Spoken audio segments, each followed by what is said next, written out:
Welcome everyone. Welcome to the outside of the saw shack. What a beautiful day. Starting to get some clouds, but sun's poking through a little bit. Airplane leaving the airport. Small airport. Today's video is it's kind of a blast from the past.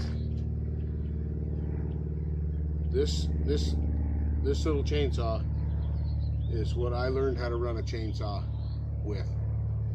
One just like this, not this very one, but one just like this. Stihl 024 AV. We had at the Forest Service, we had a couple of the regular 24s, and we had a couple of these. This is a WoodBoss 024. And then then on the trail crew, recreation, we were building ORV trails. I packed one of these chainsaws for miles and miles and miles and miles when I was a kid.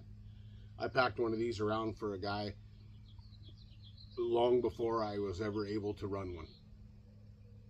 We would take the chainsaw chaps and we would wrap it around the bar, cover up the dog, throw it over our shoulder, and hike in and cut trail.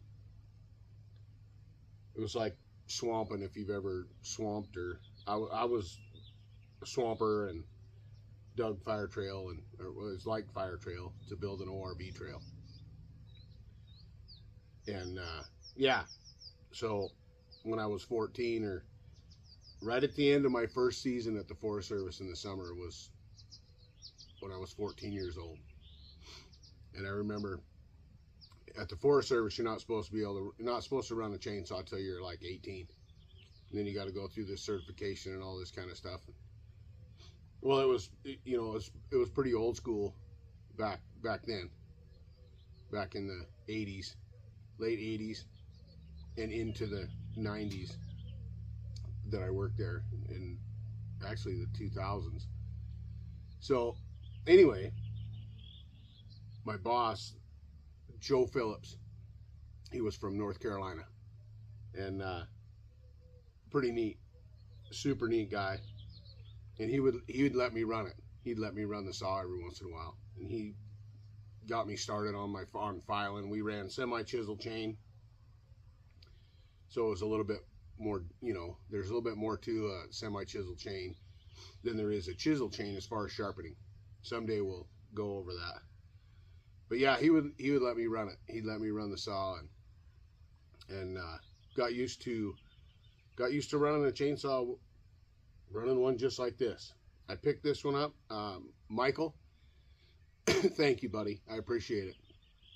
The guy that we got that 372 going for gave me this saw. I haven't run it with the chain on. I just got the barn chain, and it's a 325 chain, because that's what it was. That's what it came factory with, was 325. I did put a new clutch drum on it with the rim sprocket style instead of the spur sprocket. And so yeah, I've just tuned it just a little bit to get it to run right, and then and we'll put it in some wood. But I wanted to talk about people ask, what chainsaw should I get? I'm new to this. What chainsaw should I get? There's a lot of variables to be covered in that, and in this video I won't be able to cover them all. But what I can cover, some of what I can cover is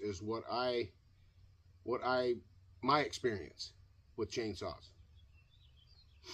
I think now this is my opinion, but I think people start out with saws that are too much, that are too big.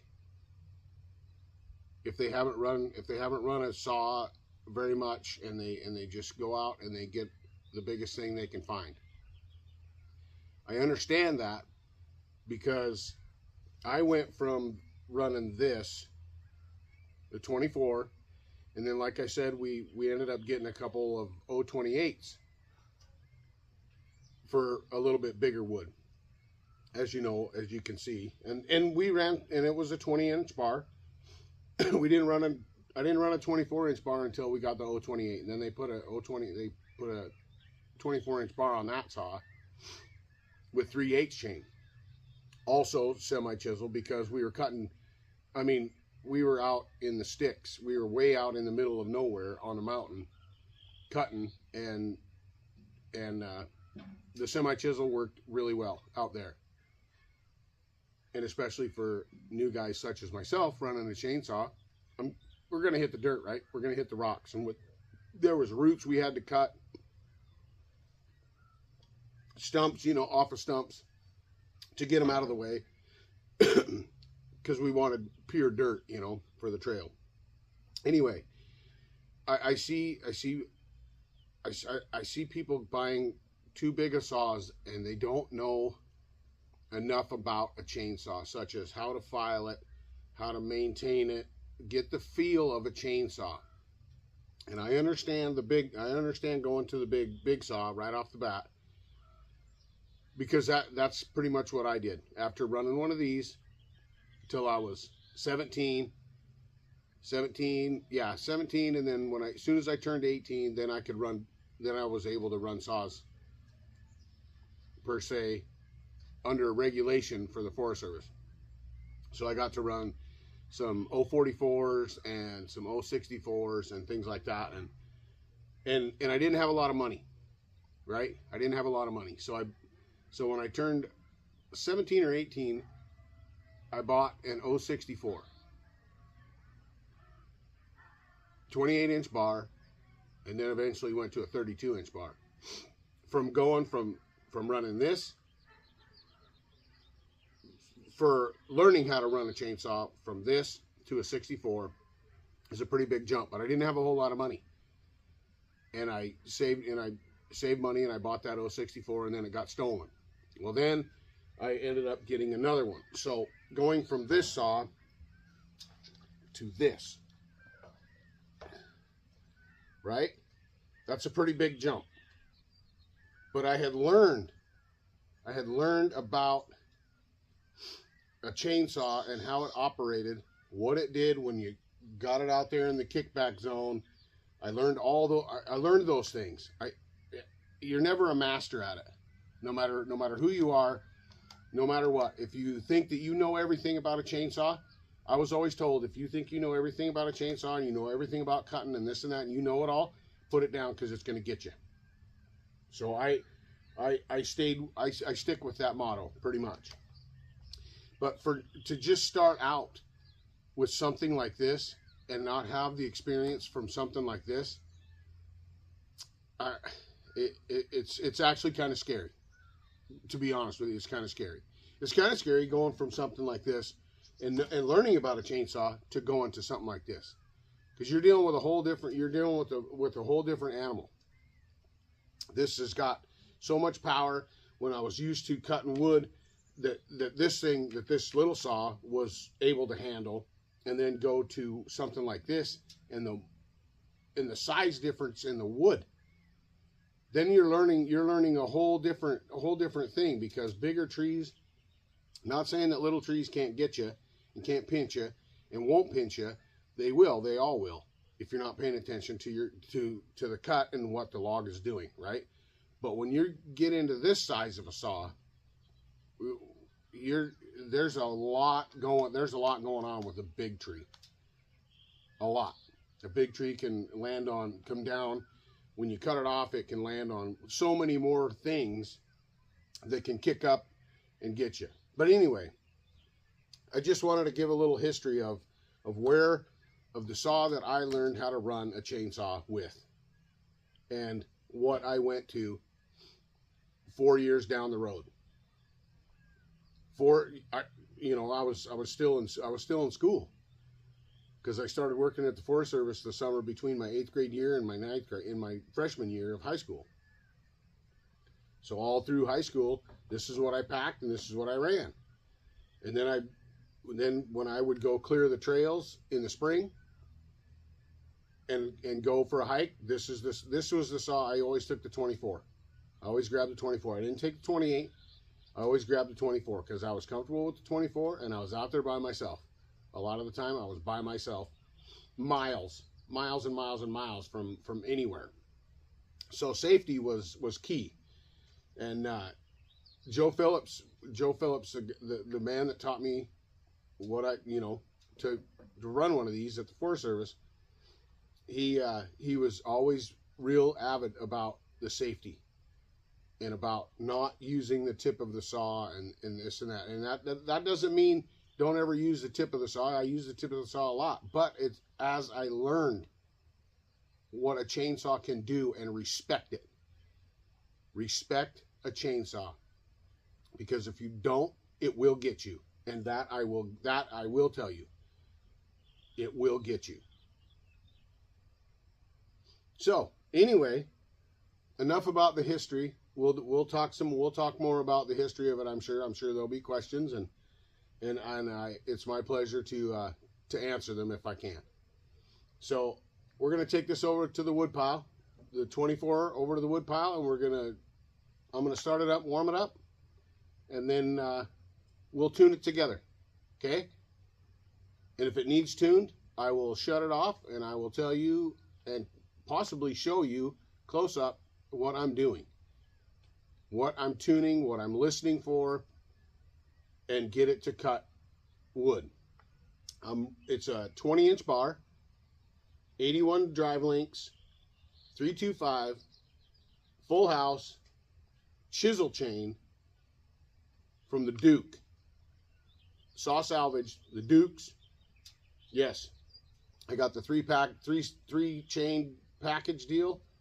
$44 shipped here. $44 shipped to my door. 3 chains. 325 chains. Yeah, I don't know if you. I don't think you can't beat that. So we're gonna run it. All right, we'll see you over on Log Pile. Appreciate everybody listening to my some of my past history of where my chainsaw life started and how long it's been going on. So it's been going on since I was 14. So in 2 years, that'll be 40 years, right? Yeah, because I'll be 54. Yeah, 40 years almost. Wow. That's crazy. And I'd never run any other chainsaw until I started the Forest Service and started running one of these. We'll see you over at the woodpile. All right. As you can see, this is a knot. This lump right here, that's a knot. There's knots in this. I'll only get a couple of clean cuts in this wood, and the rest will be knots. So when I get to a knot, I'm gonna dog in. Okay, it gives it a little bit of help, helps the chain bite a little bit harder to dig through the knots. Okay, my first cut is gonna be obviously in a knot, and then there's another knot right here, another knot right here, and right here. So let's see what it does. Like I said, I haven't tuned it yet for in the wood. Okay, let's try it.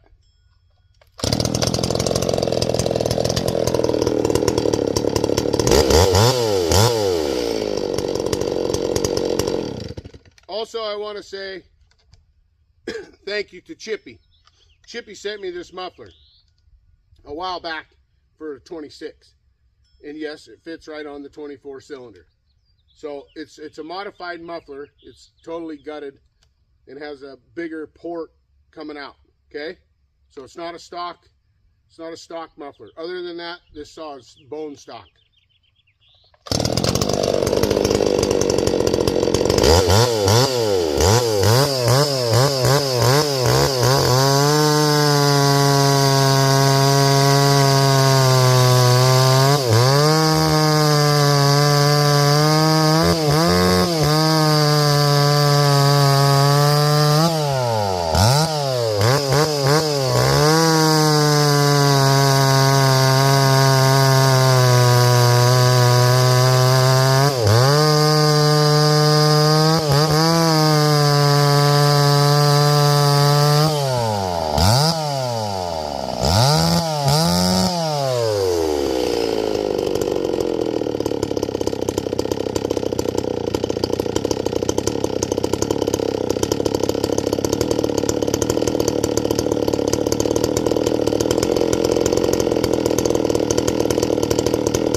boiler's working good. Okay, so I just turned the idle up. I turned the idle screw in just a tiny bit to get it to come up a little bit.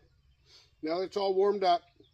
And now, when I revved it up, you hear that raspiness?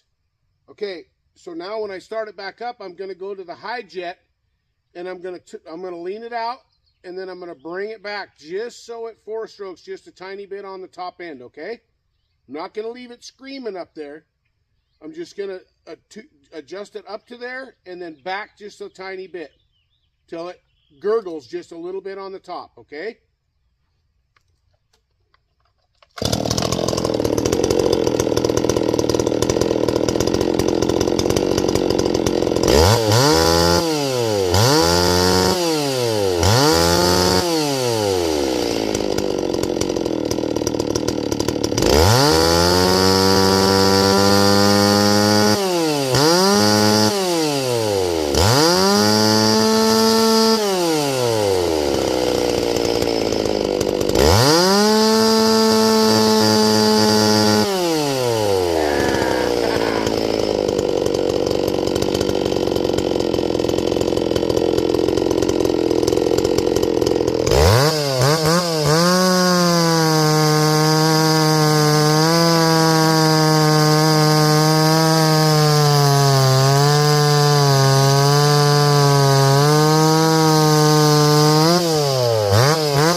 That brings back a lot of memories.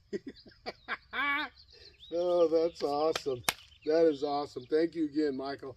I appreciate it, buddy. That is too cool. We didn't cut a whole lot of wood this big when we were building the trails through the woods and stuff. We didn't. That